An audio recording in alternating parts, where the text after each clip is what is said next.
கர்த்தருடைய நாமத்துக்கு மகிமையுண்டாவதாக. இன்றைய வார்த்தை அப்போஸ்தலர் 16:31.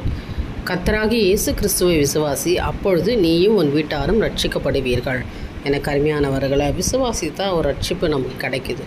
ஏனென்றால் நீ தேவனை விசுவாசி, ஆண்டவராக இயேசு கிறிஸ்துவை விசுவாசி, நம்பு, அவரால் உனக்கு ஒரு ரட்சிப்பு கிடைக்கும். ஏன்னா உன்னை மாத்திரம் ரட்சிக்க ஆண்டவர் வரலை, உன் குடும்பத்தையும் உன் இனத்தையும் உன் ஜனத்தையும் ரட்சிக்க முடியாது தான் தேவன் இந்த உலகத்திலே வந்தார். அதனால் நீங்கள் விசுவாசிக்கிற வேளையிலே நீங்கள் ரட்சிக்கப்படுவீங்க, நீயும் உன் வீட்டாரும் ரட்சிக்கப்படுவீங்க. அதாவது நீங்கள் தேவனுக்கு பிரியமான மகனாக வாழ ஆரம்பிச்சிங்கன்னா உங்களை சுற்றி இருக்கிற உங்கள் இனம், உங்கள் ஜனம், அதாவது உங்கள் சகோதர சோர் உங்களை பார்த்து அவர்கள் ஒரு மனமாற்றத்துக்குள்ளே வருவாங்க. ஏன்னா நீங்கள் எப்படி நடந்துக்கிறீங்களோ அதை பார்த்து தான் கர்த்தருக்குள்ளே அவங்க வருவாங்க இல்லையா? அதனால் நீயும் உன் வீட்டாரும் ரட்சிக்கப்படுவீங்க. அதனால் நீ விசுவாசி மகளே, நீ விசுவாசி மகனே, ஆண்டவர் உன்னை ரட்சிப்புக்குள்ளே கொண்டு வருவார். அதாவது பாதுகாக்கப்படுவீர்கள்.